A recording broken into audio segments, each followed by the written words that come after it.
Hello everyone, welcome to my channel. My name is Sonia. Before I get into this video, I just want to ask that however you deal with someone, and when someone says, they have someone dying in their family, if you light candles, if you say prayers, whatever you do. My aunt, this is probably her last week of life. She has been put in hospice care as of today, and all medication is off except for pain medication. She's not really waking up, and her breathing is slowing. She's dealt with for a little while cancer in the lungs, and she has a really, really weak heart.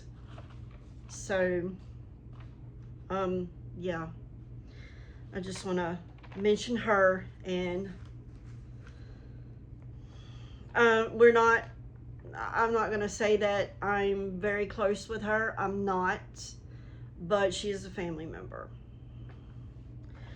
So, and another thing I wanted to mention, it gets really hard trying to just keep on keeping on, pushing out thoughts of what is going on in the world and just making videos. Sometimes it's like doesn't feel right to keep doing. Does anybody else feel that way? Yeah, it's really getting to me. Like, the world is on fire. There are people dying. There are people flooded. There are people without power. There are people, we can't even trust our food anymore. And not to mention that I don't think it's going to get any better until all the flotsam and jetsam is out of, the criminals, until they're gone. All of them. So yeah, that's been weighing on my mind lately, while I just keep trying to keep going as normal, because things aren't normal. And now let's flip that record, because we're going to keep trying to be normal today. I wanted to talk a little bit more. This is like a whole lot of basic of what traditional witchcraft means. What I researched to begin with, who I researched and read to begin with, things I jumped into after I found out that, there's more than Wicca. Like, I thought Wicca was just it. That period. A lot of us have been through it. So the term traditional witchcraft is used in two distinct ways today. And clarity can matter because each points to a different world, to different sources and different expectations. So the early modern witchcraft, which is 1500 to 1890s, this refers to historical witchcraft as documented in Europe during the early modern period. It is not a religion, not a unified system, and not a lineage. It is a historical category reconstructed from trial records, folklore, demonological texts, local magical practices, community beliefs about spirits, harm, healing, and maleficium. I need a swallow of tea.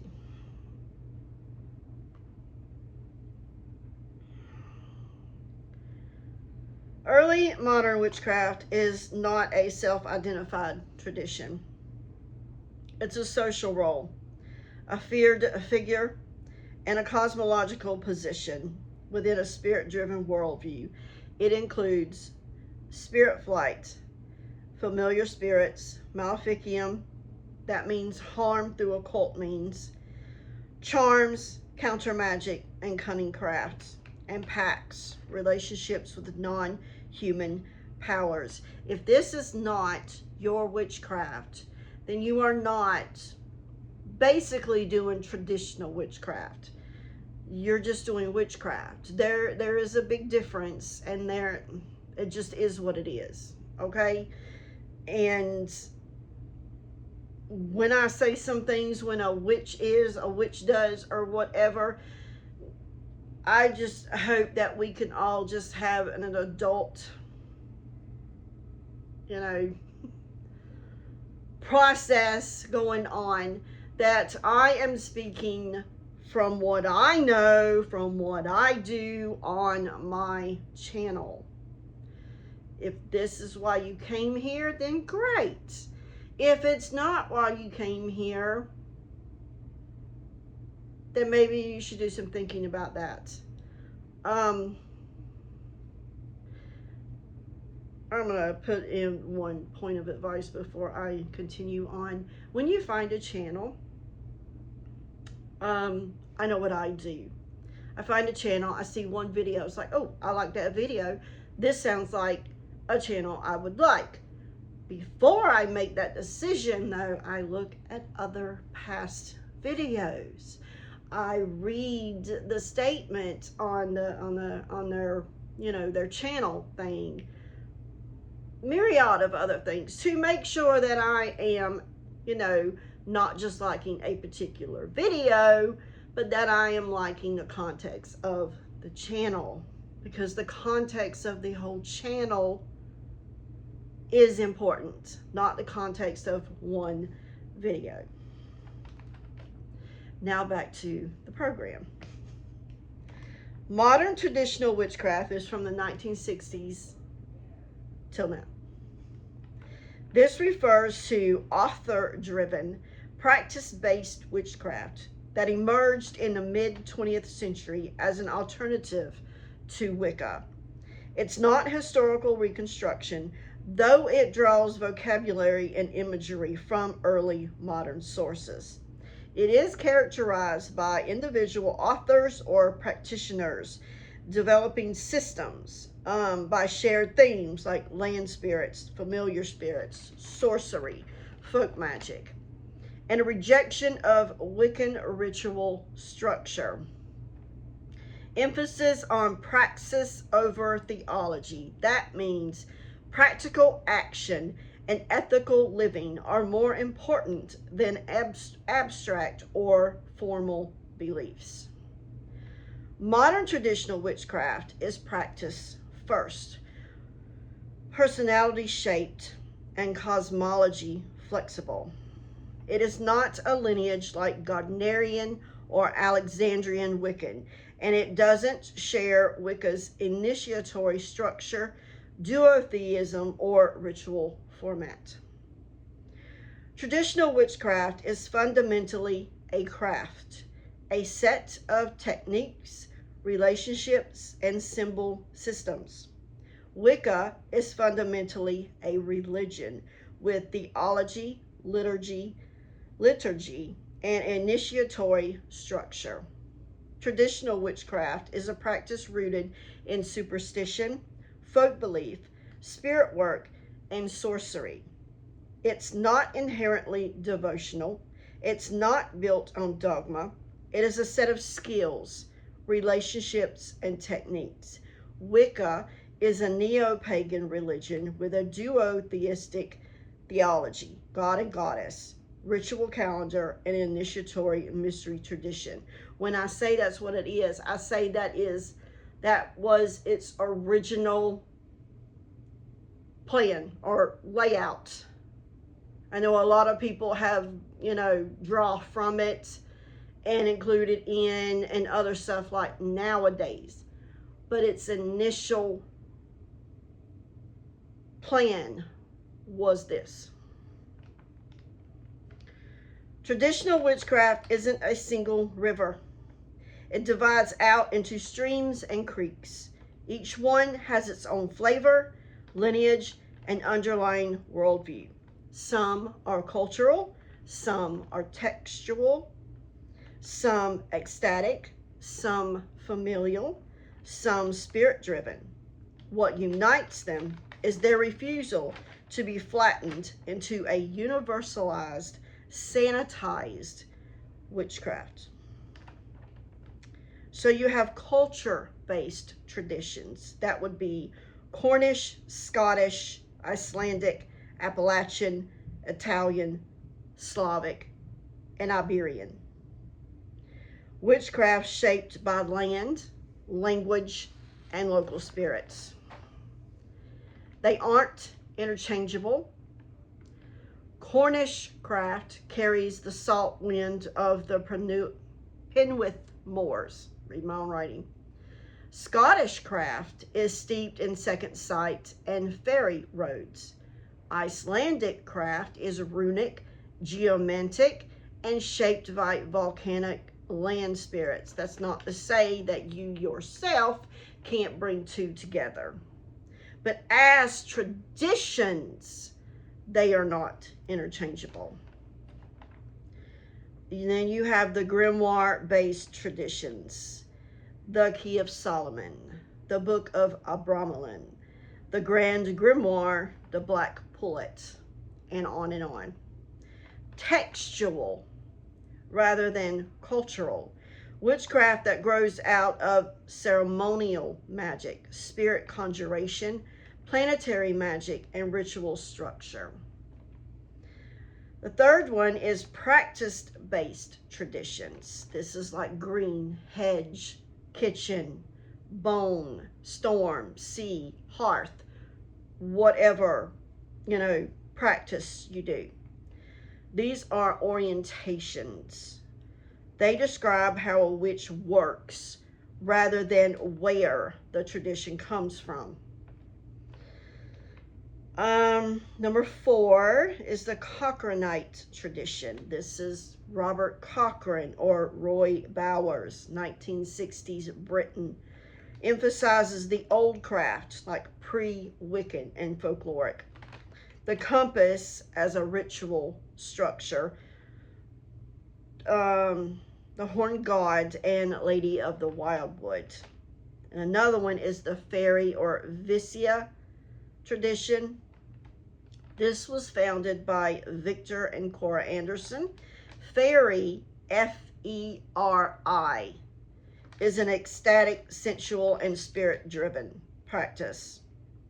Emphasizes personal gnosis, spirit contact, energy work, 3 souls model, shadow integration, and witchfire. Then you have the hereditary traditions. These are family-based craft, based or passed through tradition, through generations traditions. These vary wildly. Not better than anything else. They're only rooted in a lineage. Very simple. There are cultural hereditary traditions, but like a basic hereditary tradition is like, and it's not like that, but if I'm a witch and I pass it down to my daughter and she passes it down to her daughter, my granddaughter, but it's still, even though I'm doing it and she is, we are not doing the same thing. So it's not really hereditary. Luciferian traditions, mythological, symbolic, and philosophical streams centered on the light bringer, the adversary, or the rebel. Luciferian focuses on self-sovereignty, knowledge-seeking, rebellion against oppressive structures, shadow integration, and mythic imagery of the morning star. And then you have the Sabbatic traditions. This is Cultus Sabbati and related currents. This would be from Andrew Chumley and Daniel Schulk. This is mostly esoteric and symbol heavy. It's visionary, dream-based, spirit-led, rooted in the witch's Sabbath, focused on the transvective flight body, deeply animistic and chthonic, a mystery tradition. Traditional witchcraft is built on story, image, and encounter. These currents form the psychic landscape of the witch, the lore that shapes how witches understand spirits, flight, power, danger, and the other world. Here are some foundational mythic streams that feed traditional witchcraft. You have the fairy faith. This is the other crowd. the good neighbors, the hidden people. There are many names for them. One of the oldest roots of witchcraft. In many cultures, witches were understood as people who consorted with the fairies. They received their power or knowledge from them. They traveled to their realms. They made pacts or bargains, and they were taught charms, healing, or baneful arts. Fairies in traditional lore are dangerous, liminal, morally alien, powerful, territorial, spirit beings tied to land and place. I do not see them as anything remotely resembling Tinkerbell or any other fairies in Disney cartoons. The fairy faith teaches witches how to navigate the other world, how to approach spirits with respect and caution, how to work with land-based intelligences, how to understand the price of power. The backbone of hedge crossing, spirit flight, and land-rooted animism. Then you have the wild hunt. These are the storm riders, the dead, the gods, the spirits who sweep the night sky. The pan-European myth. This means most of Europe as a whole. Of a spectral procession. They are led by a god, an ancestor, or a spirit king. They are accompanied by the dead, spirits, or hounds. They are sweeping across the land during liminal times. Leaders can vary by cultures. Odin, Gwyn ap Neith, Herne or Herne, Diana, Heliquin, the devil in Christianized folklore. For witches, the wild hunt symbolizes the spirit flight, the transvective body, the ecstatic, dangerous side of the craft. Then you have the witches' Sabbath, the nocturnal gathering of witches, spirits, and the devil or the horned one. Not a literal historical event. It is a visionary landscape described in trial records, in folklore, in dreams, in confessions under torture, and witch lore across Europe. The imagery includes flight, feasting, dancing, shape-shifting, spirit packs, baneful rites, initiatory encounters with the man in black or the horned god. For trad witches, the Sabbath is a mythic map of spirit flight, a symbolic representation of the other world, and a visionary experience accessed through trance, ointments, or dream. Then there are the witch trials. This is historical trauma, folklore, and the creation of the witch image. The witch trials were horrific, but they also crystallized the archetype of the witch. Trial records, despite being shaped by torture and theology, preserved folk beliefs, spirit encounters, charms, flight lore, fairy encounters, familiar spirits, baneful magic, and healing rites. The trials gave us the man in black, the devil's mark, the familiar spirit, the pact, the Sabbath, the flight ointment, and the witch's relationship with spirits. We don't romanticize the trials, but we recognize that they preserved fragments of older beliefs. Then you have the horned or goat gods. This is the antlered, hoofed, or masked spirit of the wild. This figure appears across cultures such as Cernunnos, Herne, Pan, Buka, the devil, as a folk spirit, not a theological one. The horned master of the Sabbath. He represents wildness, fertility, death, sovereignty, liminality, animality, and the raw, untamed forces of nature.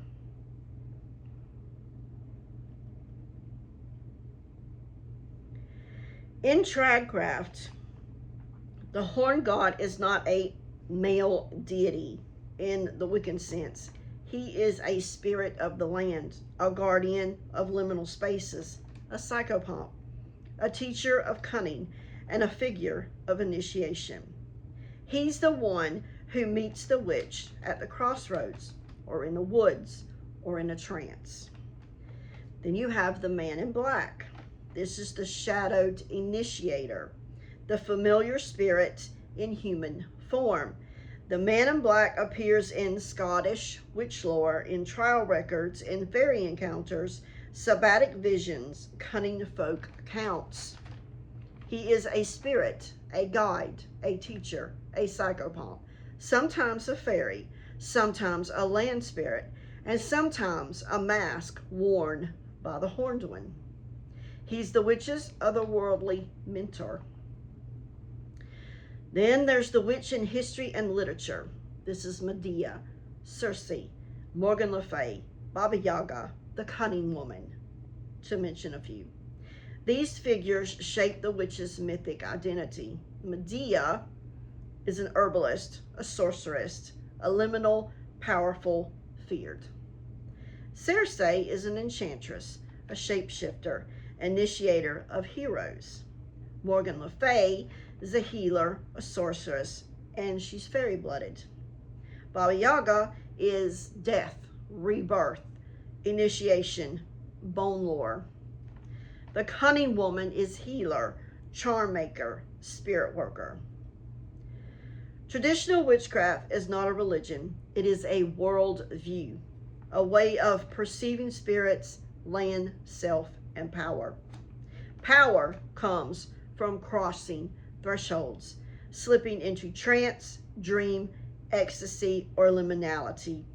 Altered states are the primary doorway to spirit contact, flight, and magic. Our mind is a tool, a vessel, and a gateway. Tradcraft is rooted in the dead, the familiar, the local, and the mythic. Everything is alive.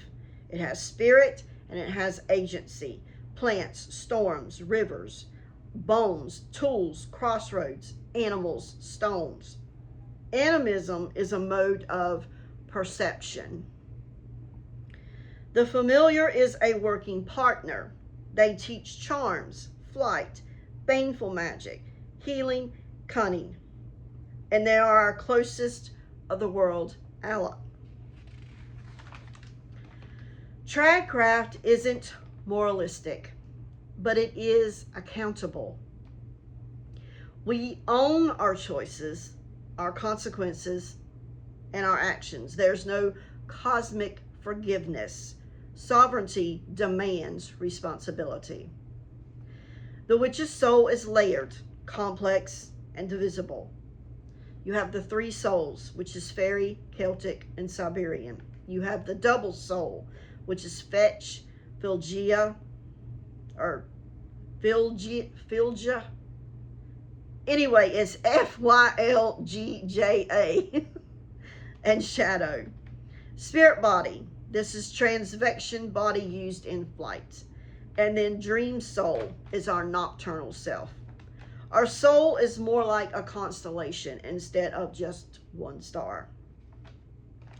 Rituals are ecstatic events, dancing, chanting, drumming, trance. This is a hands-on, practical results oriented magic. Charms, not magic, healing, cursing, puppets, herbal craft, sigils, which is our everyday work. Now, when I mention possession in the craft, I'm not talking about being taken over.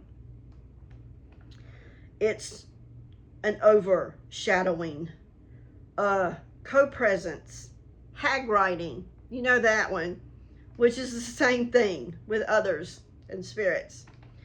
Witches see omens, spirits, the hidden, the dead, through the scrying and the trance and the dream work, the bone casting and the water gazing and all the rest. Soul shifting or shape shifting. This is taking on animal form while in trance, merging with a familiar, shifting consciousness. Soul flight is leaving the body to attend a Sabbath or join in a wild hunt, or to visit spirits or travel to the other world to gather knowledge. There are no single founders of tradcraft. It's a patchwork of folklore, spirit encounters, rule magic, trial records, and personal gnosis. There are certain figures, such as writers, folklorists, mystics, that help preserve or reinterpret or revive the Cuckoo Path. I'm going to list a few here that I was introduced to when I first got on the tradcraft path. The first one would be Charles Godfrey Leland, 1824 to 1903. Now, he is often overlooked in these modern days and has been put on this controversial list about Aradia. But he preserved fragments of Italian witch lore, regardless, recorded charms, spells, myths, and folk practices from Romani, Italian, and rural European communities. Aradia, or the Gospel of the Witches, is the book that I have. Etruscan Roman remains is another. Gypsy, sorcery, and fortune telling. Now, Aradia was foundational for me, and I think it should be, like, if I was doing a class, it would be required reading if you're studying tradcraft. And you can find his stuff online at the Sacred Text Archive. It's there, all of it, I think. Another one would be Robert Cochrane, 1931 to 1966. Roy Bowers was his real name. He introduced the compass, the stang, and the horned master into the craft. There are some books, these two I do not have. They're either can't find them or they are very expensive. The Robert Cochrane Letters and the Roebuck in the Thicket. Now, he did not write books himself. Most of the information gathered is from correspondence with two other people. I do have one. I don't know where it is, but I've already talked about it, the Robert Cochrane book that I have. Another one would be Doreen Valiente, 1922 to 1999. She's often dismissed because of her early involvement with Wicca and Gardner's coven. She spent most of her later life, though, as a non-Wiccan witch, and she was a member of Cochrane's clan of Tubal-Cain. Some of her books are Natural Magic, Witchcraft for Tomorrow, The Rebirth of Witchcraft, and Where Witchcraft Lives.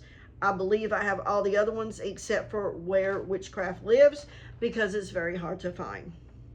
And I think she is essential reading. She did a lot of research. Victor Anderson, 1917, 2001. I've mentioned him. Founder of the fairy tradition with his wife, Cora. Some of his books are Thorns of the Blood Rose, Etheric Anatomy, and Lilith Garden. Then you have Sybil Leek, 1917 to 1982. This is another witch dismissed as Wiccan. She did practice tradcraft. She was one of the first witches to speak publicly as a witch. Some of her books are Diary of a Witch. Now, this is mostly fiction. And then The Complete Art of Witchcraft, which is, I believe, her beliefs and practices in that book. Then you have Paul Hewson, 1942 until the present. He is an English-American author, witch, occultist. Some of his books are Mastering Witchcraft. This leans sort of Luciferian, which is right here at me. This is Luciferian leaning. Mastering Herbalism, I have that too. The Devil's Picture Book, and Dame Fortune's Wheel Tarot. Some additional mentions that I would include here is, like I mentioned him before, Andrew Chumley. He is the founder of Cultus Sabbati, along with Daniel Schulk. Michael Howard is an author. Nicolaj de Matos Frisvolds is an author. Gemma Gary, we know Gemma Gary, she's a Cornish witch and an author. Peter Gray is an author. And Nigel Pinnock, we know him, he's an author. So that is, in a nutshell, my beginnings, my introductions into traditional witchcraft, what I found out about it, and what I have read about and includes in my practice and crafts. So until next video, I'll see you then.